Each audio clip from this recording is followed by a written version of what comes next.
mga pamangking. Hello. Yeah, it's that time. Konting tulog na lang.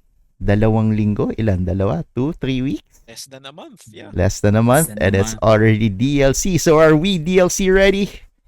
Let's make ourselves DLC ready by the time this episode ends. Sana DLC ready na tayo, no? But before we get into magic. That, let's talk about another DLC that just happened recently. Let's quickly talk about it, and it is the Indianapolis 2026 DLC at, of course, Indianapolis. And of course, congratulations to the winner, Brian Pereira, who rocked everybody with his Ruby Sapphire. Yeah, Shark. Ruby Sapphire Shark, beating out 1,747 players, if I am not mistaken. So again, congratulations. Pero yun nga, just because Ruby Sapphire won doesn't mean that that Dogs and Amber Steel wasn't there. So let's quickly take a look at those stats. Looking at the top decks for day 1 of DLC Indiana, again, 1,747 players. Amber Emerald Dogs, of course, with 390 players. That's 21.2% representation. And then there's Amber Steel Songs with 339 players, 19.4%, and Ruby Sapphire Items Shark with 334, which is 19.1%. These are the only double-digit na representation. I mean, we didn't go through the entire meta. For brevity and clarity, let's just look at the top 3 or those that reach double digits. So now if we go to day 2, these are the ones that reach double digits in representation percentage, and that's of course still Amber Emerald Dogs with 77 out of 232. That's 33.2%. Ruby Sapphire Item Shark at 59 with 25.4. Amber Steel Songs, 32 players with 13.8% of meta share. And then of course this is where Amethyst Emerald kind of rose a bit and got 24 players, made it to day 2 with 10.3% of the meta share. And if we go further down the line at top 32, Dogs is still overwhelming with 12. That's pretty much a huge top 32. Problem. That's more than a third. More than a third of those who made it to top 32 are Dogs, and one of them made it to the final, si Alphos. Then of course Ruby Sapphire Items Shark with 8 players, one of them being the eventual winner. Then there's Amber Steel Songs with 6, Amethyst Emerald Discard with 5, and one lone Amethyst Steel Tempo. One lone. Yeah, at the usual 3.1%. At yung decklist niya is the cheapest one. The cheapest one. And kung titignan niyo yung listahan, it's so simple and affordable. And they made top 32. So that's good. Whoever that is, they now have a Simba. They now have the DLC Simba for the top 32. Which costs I'm expensive. Not how much. I don't know how much it is. Let's just flash it on screen. Right now. Last check natin is 1,500 USD. 1,500. I'm rich. I have one. I'm rich. Mayaman ka na. But I'm not gonna sell it. It's anyway. Again, let's just quickly run through that. And looking at this, we could obviously see again, despite Ruby Sapphire winning, that Dogs and Amber Steel are still popular decks, and I think that would translate to something in the upcoming DLC Manila. And speaking of DLC Manila, are we ready? Are we ready? Well, maybe. maybe yes, maybe no. Maybe yes, maybe no. But if you are ready for the top decks that we've shown earlier, if you're mermaid and dog hunting, then yes, you're probably ready because you have a strong chance of matching up against aerials and dogs. And that was the US meta we're talking about. This time we're gonna be dealing a bit more with of course a lot of Chinese participants will likely be flying in because it's much closer and Chinese cards are allowed. So we can expect that they will come in droves, and they will likely be carrying Steel Song or dogs. dogs. And this is So, this is the top four. see, this is just a snapshot of DLC Beijing, no? Mhm. But if we tried to get the statistics, pero Wala, we couldn't find any. kasi and maybe kasi ibang language din. And maybe it's because probably in Chinese social media, which is not accessible hindi, to everyone. not So accessible. So we just went with kung ano yung meron sa Inkdex, yeah. Inkdex. Ever reliable and Inkdex. Ever reliable, and yun nga, parang just looking at the top decks, Top four. it's really just Amber, Steel, and Dog. So most likely yun It's yung gonna be yun yung mermaid dala hunting, nila. dog hunting. Dog hunting. Be prepared. Be prepared. Be prepared. Ganda ng segue mo dun. Apart from that, of course, there are other things that you can do to get ready for a DLC. And to those who are still kind of hesitant to join, because kami, And on the fence. locked in na kami, on the fence, here is Ian to convince you why it's good.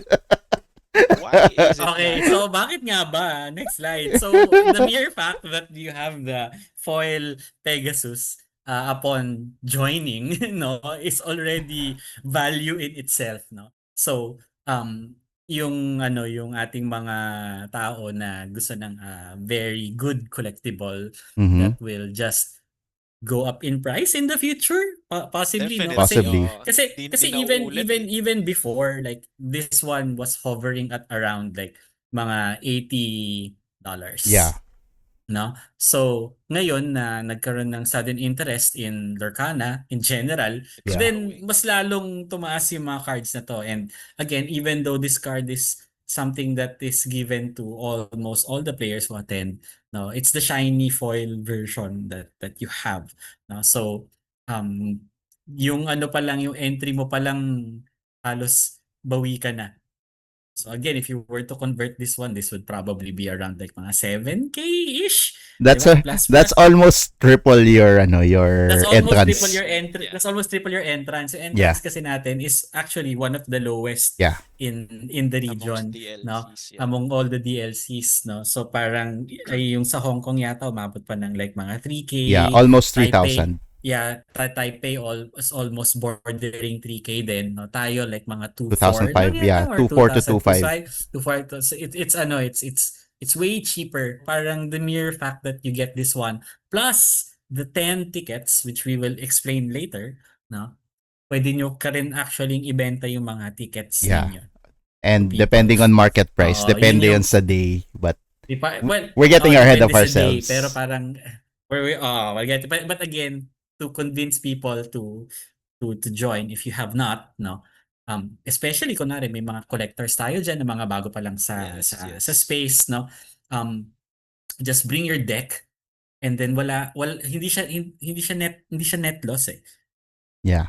Ano talaga net gain siya for all the things that have happened here, no. And of course you get all the swag that comes with it, no. It's fine, pwede mo sabihin na nakasali ka sa DLC Historic Manila, DLC. Yeah. historic DLC Manila. If this does not convince you, no, so actually hindi namin pwede sabihin na free money kasi again You have siya to sell parang it pa. you have to sell it pa. Pero parang I don't think there will be a lack Yes. of people who would buy this one in the future. Again, given nga that there is a sudden surge of Interest, yeah. Oo. So parang prior to that surge, baka hindi mo siya mabibenta agad kahit na may value siya. Pero ngayon, the chances are higher. But of course, kung gusto niyo itago as an asset, Yeah. pwede. Investment. No, ngayon pa lang parang yung sa amin nag-appreciate na in value, no. So And we have maganda that. naman talaga yung card, 'di ba? Like I Yeah, saw and it's- your guys' and it's- maganda And yung it's very card. cute. It's adorable. And it's very cute. It's adorable. and attention nga lang din dun sa sa yung flavor text, 'di ba? If you join, his name is Pegasus and he's all yours. All yours. All yours. yours. 'Di ba? Register ka, Grabe. show up lang. and Galing, he's galing all yours. ma-convince. All yours. Galing. Parang galing. parang multi-level marketing lang. Oh, Power. power. No, power lang, power. Anyway, ayun, that's one of the reasons why you should join. And of course, there's also the other reasons where, makita nyo kami, makasama nyo kami, kasama nyo ang Lorcana Fun. community. But, Other creators, yeah. Fun naman ang community Yeah. natin, no? Naman. Fun where- naman.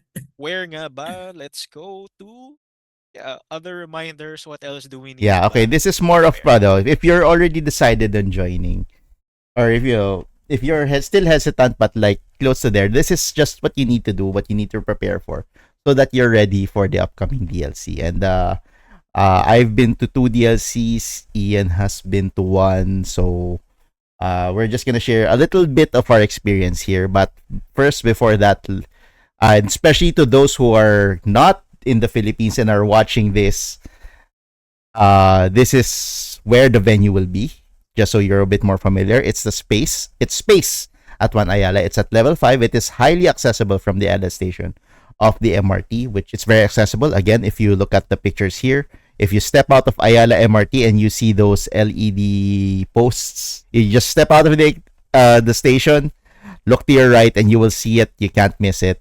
And you could just go enter and ask where the space is. They will. It's on the 5th floor. That come the day, there'll be signages. Yeah, there would be signages, just like other DLCs. Other DLCs also have signages in the venues. Now, of course, one thing I like about this venue is there's lots of food options in this place because it is a mall and it's attached to other malls. Unlike yung sa unlike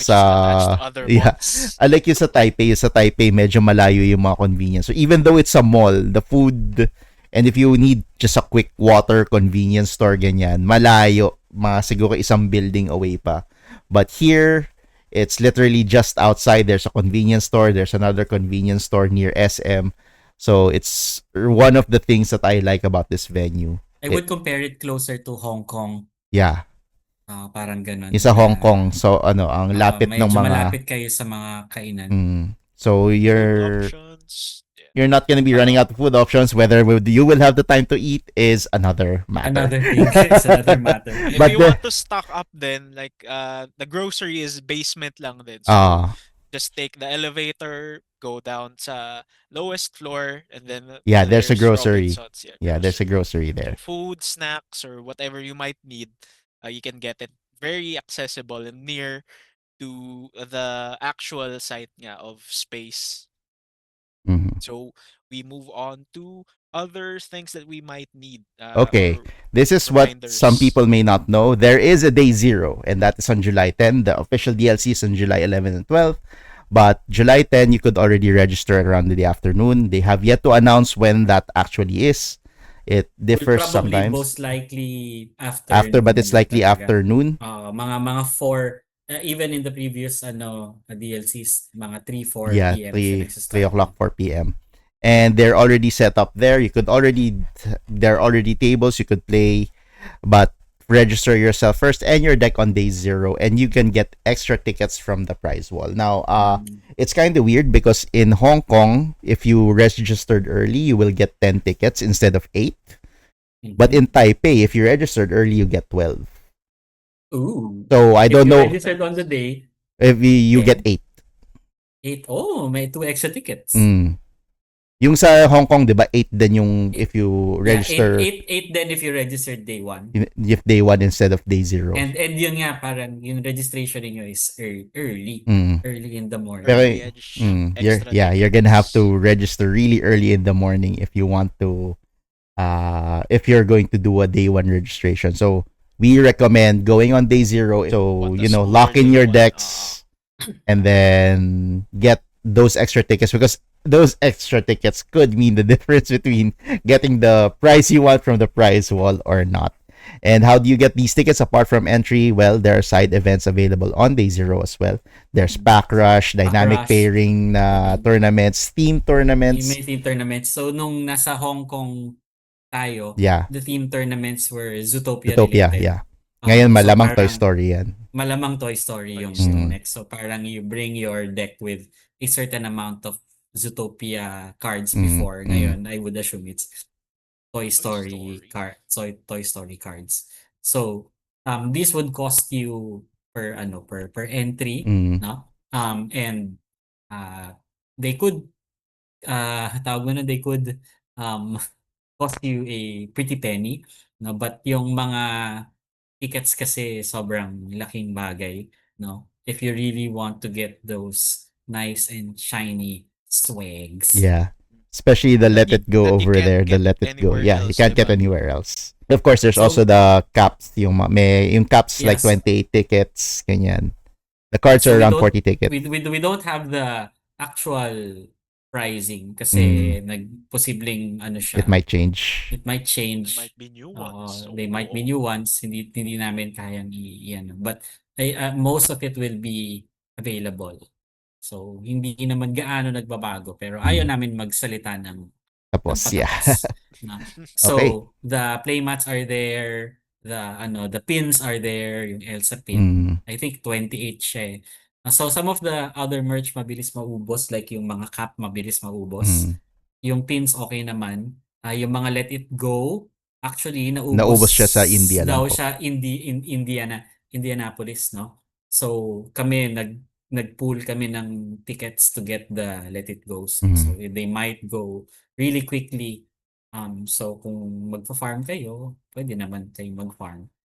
But Actually, wala again, ganong interest sa Let It Go before. Biglang na-reprint. Biglang, yun nga, biglang na-reprint They let kasi. go of their Let It Go. Yeah. Tapos, Yun siya. it became core. Oo. Okay, so sige, yung moving on to the next topic. Which is no? still So yun nga, the parang ticket. prize wall pa din. No? So parang saan kayo nakakakuha ng tickets? Again, you join the side events, but you also gain tickets from placing well in the main tournament. No? So the DLC is distributed into 2 days. You have day 1 and day 2. And then, ang assumption ko is it will be 7 rounds. 7 to 8 Depende. rounds. Probably 7 Oo. rounds tayo because we're not Yeah. expecting attendance like in in the previous yeah. Actually in Indianapolis they went 9 rounds for the first day. Oo, kasi marami. Kasi madami. Pero since we are just in the hundreds, we're not in the thousands, then it's probably gonna be just 7 rounds at most. 7, ako rin feeling ko 7 din. 7 rounds at most. of Swiss, no? And then parang you need to reach a certain The number of points. I I think think- with 7 rounds is 15. 15 ba? Yeah, so it's X2. Mm. So parang you need to win 5 games no, para maka-qualify ka for day 2. Yeah. Day 2. Pero ano yun, So- delikado ka na doon. At day 2, you need to not lose at all. So parang day 2 medyo alangan. But again, reaching day 2 is already yes, sir. A feat parang in a feat in Yeah. itself. No, so the higher you go in placements, the more tickets that you get, plus the more pricing that you also get. No, so parang yung kina BJ, I think top 32 got the Simba. Yeah, No? I got Then top Simba. 16 got the Elsa. Mm-mm. And then So paakyat ng of paakyat. course, top 4 yung Actually, Golden Mickey. So just reaching top cut, malaki na rin yung pricing nun. So parang I recall 64 tickets, tama ba? Actually, hindi siya sa top cut. The moment you reach, yung sa'yo kasi, yung sa Hong Kong, it's a top 64 because top 64. kasi 1 day lang siya. 1 day nga lang. Pero here, it's in a 2-day format. When you make day 2, you get 64 tickets. Ayun, yun nga. So, So, yun. But that's the last tickets you're ever gonna get, I think. Yun na yung last. Yun na yun. No? And everything Yun na yung else you last. can get from the side events. Side events. So parang ginawa namin is wala naman silang sinasabi na bawal mag-pool. No? So kami, nag-pool kami. We give each other tickets. Parang kulang ka ng dalawa, ito yung dalawa. Kasi medyo weird yung numbers na binibigay nila. Minsan 8, 12, ganun. So parang minsan may butal. Yeah. No? So yun nga, there is no change when you're over-redeeming. So I made the mistake yung una. I wanted the Elsa pin. Tapos ang ginawa ko is 30. that I gave 30. Tapos wala pala siyang sukli kasi 28 yung pin. No? So parang may dalawang ticket na nasayang. Kung alam ko lang, I think sina Anton and Tiff Yeah. had barya, Yeah. no? Kasi sila parang nag-register sila on the day. So siya, parang Once. instead of getting 10, they got 8. So Yeah. yung 8, tig-pipisong ticket. Hindi, actually, naman, the denominations are 2 and 10. Ayun, 2 and 10. Yeah. So, tig to 2. So, pwedeng pabaryahan, Mm. quote-unquote, no? So, nasa sa inyo na yan nasa group kung paano Yeah. ninyo siya i-maximize, no? So yung mga iba The- ginagawa nga is they would after if they're not performing well in the tournament, halimbawa nag 0-2 or 0-3 na sila, they just drop and farm in the side events Side events. so that they could get more tickets and get more prizes. That's Or right. pricing for kasi the yung iba prize. again binebenta yung tickets. Some people Yeah, yung go iba there to binebenta yung farm tickets. and depende sa day kung ano yung market value ng ticket niya. Yep. Mm, So we can't really say kung magkano siya, but it's usually one ticket would be like, let's say, benchmark natin. At least sa Hong Kong, it was like 100 pesos a ticket. mga Parang 100 pesos ganun. sa ticket. Mga ganun. ganun. Going-ish. No? Depende rin So- kasi kung ano, nakalimutan ko kung magkano yung kasi you could get booster packs too using tickets. You could redeem tickets to get booster packs. So yung ginagawang benchmark is kung magkano yung booster pack. Tapos Yes. i-convert mo dun sa ticket ng Convert value. na lang So siya. diba, a Yes. booster pack is 4 tickets for example. I don't know, I'm not sure. Then kung magkano yung booster packs, 350 for 4 tickets, which means 350 divided by 4. So that ticket is It's going to one be Mga around 90-ish. Ganun. yeah, mga ganon peso. Oo. So, yun yung nagiging price niya. But again, we'll have to see kung ano yung mga prices doon sa on the day. It could on the change day. kasi, so hindi nga kami makapagsalita ng tapos. Mm. Anyway, moving on to the next one. It's just other reminders that that are important because this is a DLC. Competition is rough. You won't really have time to get lunch or anything, so bring water and snacks. So if you get hungry, you don't have to go out of the venue so that you could get fed. And bring ample water so you'll be hydrated. You're not gonna get dizzy. Of course, bring an extra complete set of sleeves. Complete. Ayan, So if it's kwento mo another yung 6 nangyari sa'yo. okay, kasi okay naman, it's not gonna happen that often unless you get a judge call or you make it to the top cut. If you make it to the top cut kasi magkakaroon na ng deck Deck checks. And with deck checks, at least I don't know, they had the most obsessive compulsive judge just happened to inspect my deck. And pati yung meron kasi akong pati yung scratch sa sleeve, yung scratch sa gilid, sa may pocknut na ganto. Sometimes they're very sensitive to that. They think it's Yep. smart. So mas maganda kung nagkaroon ng ganon, may extra sleeves ka, or if you really want to make sure, bring a complete set that you can completely resleeve your deck. And going forward, yung dun sa make sure your cards are not damaged or marked, yun yung isa pang naklock ako. Yung isang he hurled his thunderbolts ko, may damage daw, and parang naka-usli daw siya dun sa, grabe nga yung pagka-OC ng judge na yun. Mas OC pa siya sa'yo, Ian. And it was like, and ako nga, hindi ko siya napansin, I didn't even notice it, but when we showed it to me, parang, oh nga no, talagang nakaangat siya dun sa sleeve. So, luckily, I had a spare he hurled his thunderbolts in my stash, so I was able to replace it, no problem. And of course, bring dice, your lore counters, Ay, accessories. wait lang. I-ano ko lang, Ano? isa-circle ba ko lang yun dun sa damage not mark cards. Okay, no? sige, So, sige. para lang clear, kasi meron tayong ongoing debate, Mhm. as so you could say it online, regarding yung Japanese Allowed. and Chinese cards. No? Of Mhm. So, cards itself. yung tanong is, can we use these cards? Which is a yes, especially in Chinese. But for those of you who haven't handled the Chinese cards, you might notice that the card stock is a little bit different. It's So, nicer medyo actually. mas makapal yung cards ng Chinese. And Japanese, yeah. Chinese and Japanese cards are thicker, Oh. and they are a little bit more sturdy. And dahil thicker sila, no, merong mga tao na nagsasabi that try to avoid using them Or mixing them together. So if or we're mixing them together, or either ang gagawin mo is lahat ng deck mo Chinese. English.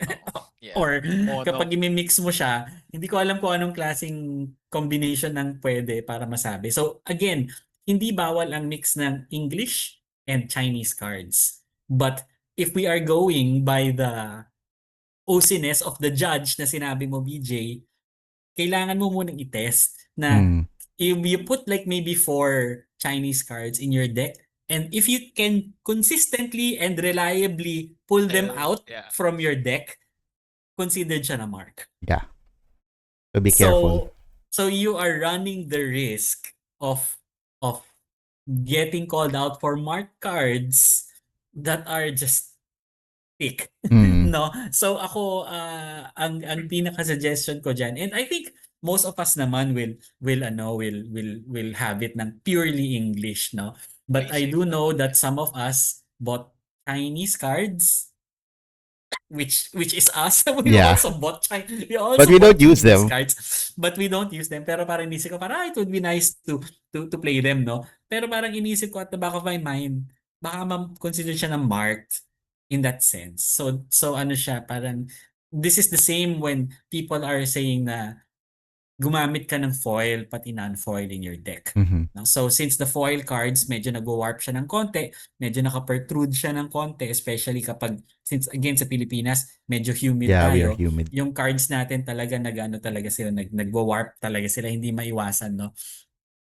Pwede ka rin kasi ma-call out dyan. Mhm. So even the pros say, either you play with an all-foil deck or all regular. Or you could just have really, really nice sleeves. Pag mga ganun kasi Hindi, warping, actually, triple sleeving is advisable. yes. Pero parang at the same time, parang kapag sobrang daming sleeves naman, tapos pag na-call out ka na parang Yeah. okay, may problema yung sleeves. So, parang So pick your sobrang hassle. poison, yeah. So, pick your poison. So, ako, ang suggestion ko is yun nga, parang try to avoid using a combination of foil and non-foil kasi pag yung kalaban ninyo, medyo hindi naman sa OC, Or hindi rule rin naman pwedeng sharky. hindi medyo rule sharky, pwede nila i-call na parang okay, ipa-check yung deck. Tapos Mm. yun nga, parang baka mo consider kayo na mark and then you Yeah. suffer warnings and or worst case scenario, mga game loss. Game So loss. sana hindi. No? So I know that Chinese cards are allowed, but I think the intention was okay yung Chinese cards para yung mga galing sa mainland can Makapaglaro play pa din, yeah. here. And that most likely their deck will be purely Chinese. So in addition to that, no, since yung mga tao gagamit sila ng Chinese cards, you have to find a way to be able to translate some of these things. So lalo na kapag hindi kayo ganun ka-sure kung ano yung effect ng card. So, just have your yung parang yung Lorcana, The Lorcana app, the official Lorcana app. Lorcana app ready. Kung Dreamborn, or worst case scenario is call a judge. Mhm. Para sila yung Tawagin niyo si Hans. translate. Tawagin niyo si Hans. Secretly More work. tawagin niyo si Hans. Ask for Hans. More work. No? So ano siya, I know na parang sinabi namin, oh newbie kayo, come into play. Pero parang syempre, since we're playing a game and that medyo high stakes yung Fairness pa iba, rin. may fairness pa rin tayong sinusunod. Mm. So Yes. parang it can be quite difficult to deal with some of these people. Pero parang kung taon na ganun yung kaharap mo, ganun talaga yung mga kaharap mo. Mm. So, kung medyo patak na kayo in playing, then seeing these cards will not be a major issue. So, just do a little bit of research na ano ba yung mga most common cards na ma-encounter ninyo, and then you do the adjustment as is. And of course, apart from that, bring your accessories, your dice, your lore counters, playmats maybe. Depende. I like bringing a playmat because it just feels more comfortable. There are some who don't because yung venue maganda na yung table, may ano na. Yung sa Hong Kong, maganda yung table nila that you didn't even need to have a playmat. Pero yung sa Taipei, okay lang naman. You could play without a playmat in Taipei. Ano din siya, covered din siya. Sige. So, it's okay, but I still prefer to have a playmat because it's also to protect my my sleeves. I think also yung lore counter, nakalagay naman sa official rules that you can use the app. You can use the app. Pero it is still best that you write it on paper. Para kung sakali man merong iko-contest, merong mga bagay na kailangan balikan, having the lore written on paper will help the judge Definitely. better assess the situation Investigate. Yeah. na meron Mm-mm. kayo. Yes. Backtrack. So, madaling mabacktrack. So, okay na din. It's a good practice din na magsanay. Kasi pag na-feature table kayo, you cannot use the electronic lore counter. Talagang and pagagamit. they will provide you paper. Yeah, they will provide you the paper that you will use to count your lore kapag na-feature table kayo. Yun. And of course, at the end of your matches, make sure to check your RAV play results. Kasi pag namali yung report, mahirap na. Kasi ano din dito, since there are a lot of players, it's not like you don't have to go to the judge's table and report it. You have to use the app. So make sure that what you're inputting in the app, especially if you won, make sure that your win is recorded, and especially if your opponent is the one reporting it for you.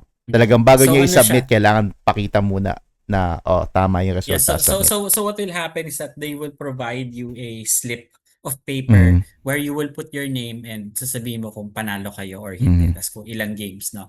Then this paper will be submitted to the scorekeeper for recording, no. But after ninyong ibigay, i-check nyo pa din yung what they call this, yung resulta sa RAB play to make sure na na-register siya. So parang just to give you an idea, sino nga ba dito one guy from Team Maelstrom, ang nangyari is that yung kalaban niya nag-no-show.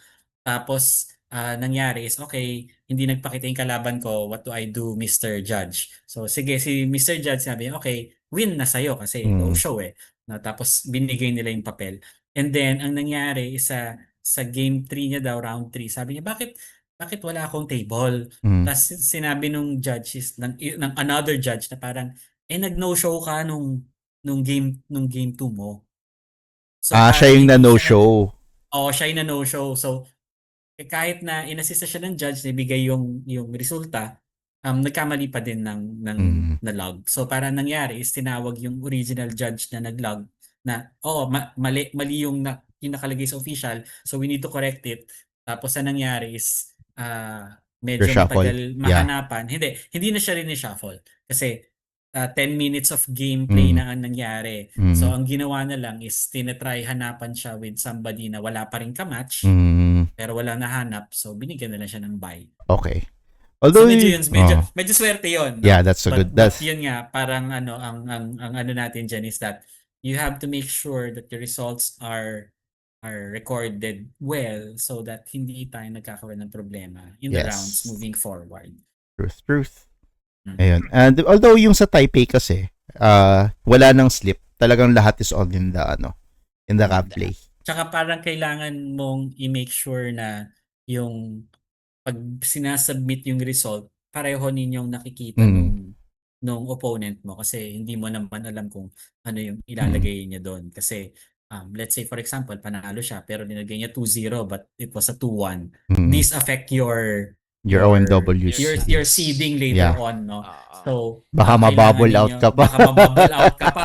Baka mabubble out ka pa dahil doon. Masakit yun. So, kailangan ninyo siyang i-double check always. And if you have any issues, you go to a judge and then ask for clarification. Yes.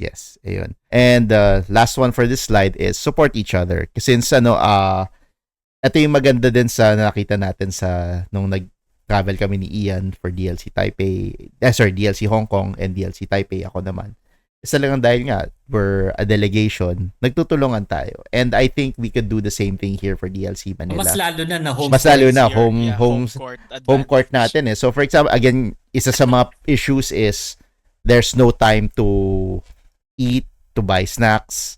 So there are times na parang, nakalimutan ko bumili ng pagkain. Like yung nangyari sa akin nung, di ba, some people in the delegation didn't make it to day 2, but they served as a support team for us who made it to day 2 na sila yung bumibili ng kailangan bilhin kung may nagkulang ng tubig. Then, nung day 1 din, nung si Philip, kinailangan niya ng tubig and I still had time. Pumunta ako sa convenience store because he was in-game and I bought some water for him. Mga ganun. So, yung mga ganun lang. Simple things that could help each other out. Yan nga, yung isa pa, nung nga, nag-deck check, na-call ako. Si Ryan was ready with a whole pack of sleeves, 100 sleeves, just to, if I ever needed sleeving. So yung mga pwede natin gawin sa isa't isa para to make sure that we all have a comfortable and pleasant DLC experience na walang aberya. Yan naman yung kailangan din natin. Especially since we do need to defend the turf here in, defend the homeland here in DLC Manila. And here are a bunch of other things to remember. I think si Hans yung mas magandang nito mag-explain nito. Si Simba, ang ating judge, si Hukom Hans, ang magsasabi sa atin ng well, ayun nga, the previous slides, the previous reminders nga, more on yung event proper, 'di ba? Yung DLC mismo. So, kayo yung may experience noon, you guys would know how it would run, how what to expect, etc. But ito naman just general reminders going into it that you can apply starting now na, 'di ba? So, ayun no. So, remember your deck and your cards na that you have kasi it's been popping up yung when you are in a match tapos you have to read pa uh, card interactions or how the card works. Yes, it can happen, especially with different language cards. Kaso, it would be helpful that to know the cards beforehand. Kasi reading talaga, yes, it takes time. And of course, we don't want that time being eaten up tapos magre-result into incomplete match, 'di ba? So know your deck and know your cards. Know the card base talaga, and especially the popular cards that people are using. And speaking of popular, dito naman papasok yung remember your matchups, 'di ba? So, you know the deck you're already bringing and you know how well it does against certain color combinations, certain ayun nga, matchups. So, you should know what to expect and how to deal with them if ever. So, what to do, what not to do, and sometimes talaga a card shows up and medyo ano na, medyo pass na, 'di ba? Parang concede na. But of course, we'd want to play it out. But yes, some matchups talaga can be one-sided or more favored to one side than the other. Just remember that these things happen talaga, 'di ba? Like the decks are popular for a reason, as we've seen naman in the meta share earlier, that some perform better than others. So expect that, and then when you get a matchup that you're expected to lose, then don't take it to heart. It happens. Remember the rules, 'di ba? We know naman the rules of the card game, but meron din talagang rules in official tournaments such as DLCs. So, uh, we've seen naman na to those who haven't experienced DLCs na merong set champs, merong mga matchups, rounds, ganyan. But with big tournaments such as yung Disney Lorcana Challenge, meron talagang like judge system, 'di ba? So there's things that you can report, medyo mabusisi nga. And for me, it's gonna be something that I would have to get accustomed to in the near future. But yes, there are things that you have to, the rules that you have to follow apart from the rules within the game. But yung tournament sa policy. tournament proper, tournament policies and all that you have to, But you can ask the judge naman. Ask Hans. Yes. So, you can ask, tapos, the resources are all available naman. So, you can read up on it, know what is a warning, what is, ayun nga, disqualification, the penalties if ever, for something, for, uh, basically know what to do and what not to do. Next is, ayun, na take care of yourself. This is, I guess you could start this now, diba? Eat properly, sleep properly, hydrate properly. Kasi if you go into a big tournament such as this na hindi ka well nourished, Wala it kang could affect tulog. your performance, 'di ba? So it's important nga na you have snacks and water on the day, but prior then get some proper sleep, like a proper adult, 'di ba? So you spend too much time practicing, baka on the day you might that might affect you. So yes, take care of yourself. Not just physically as well, but ayun, yung mentally na lang din, emotionally, be kind to yourself.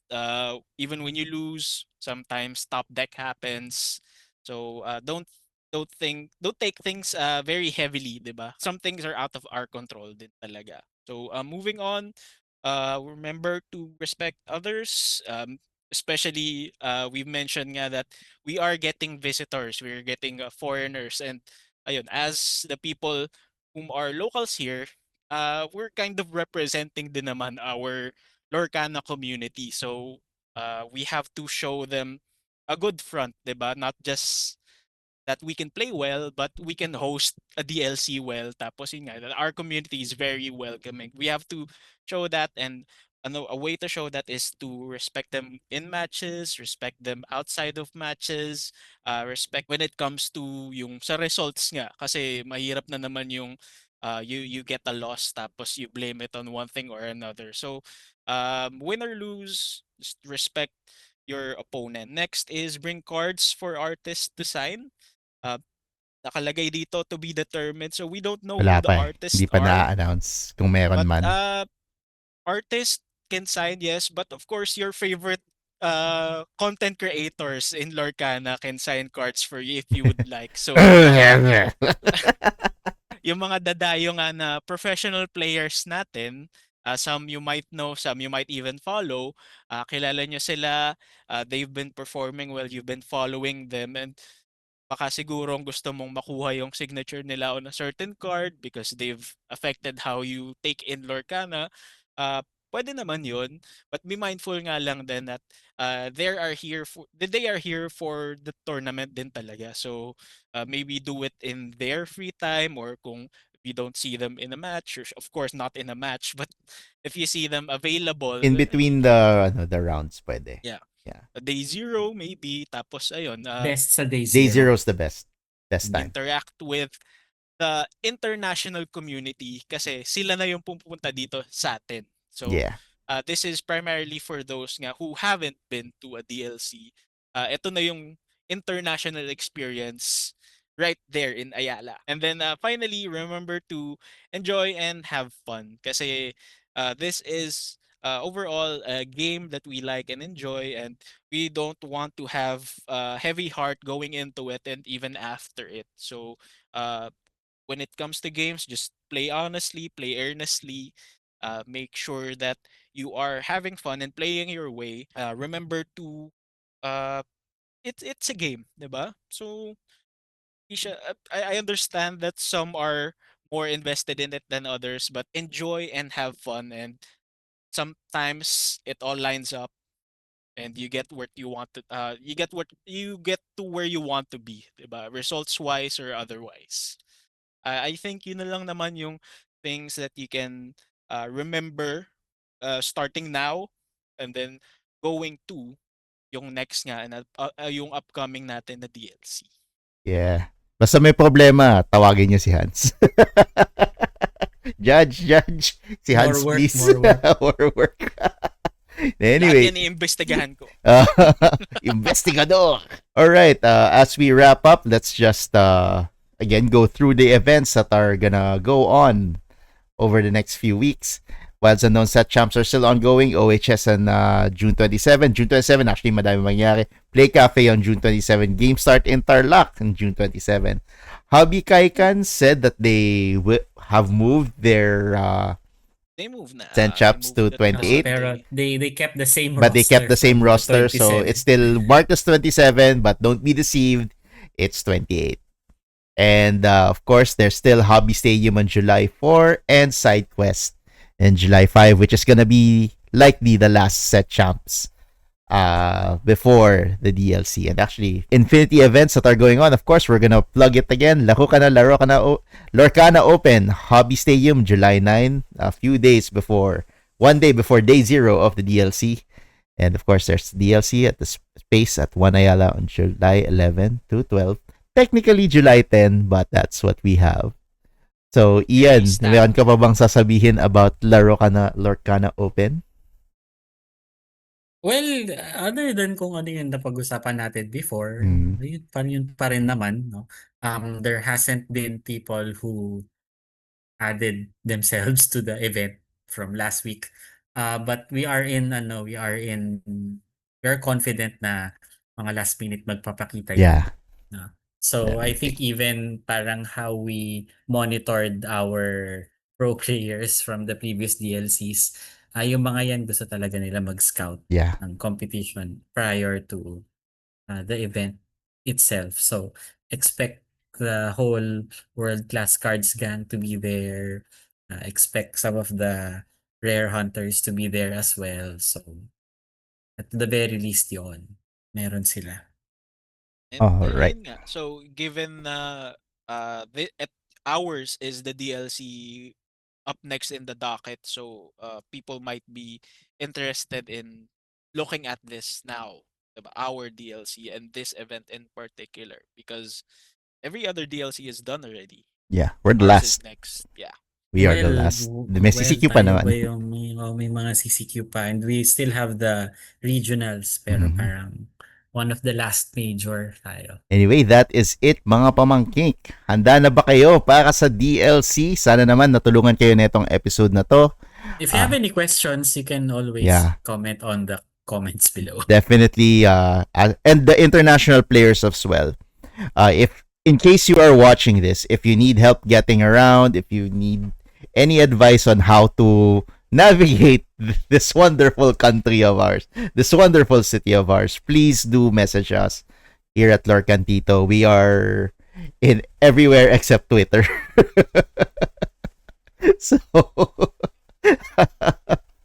so yeah, we can answer any of your questions, especially if you're an international player looking for guidance on how to navigate some of the things here in the Philippines. So yeah, that is it. Thank you very much. Like, subscribe. See you in DLC Manila. Bye-bye.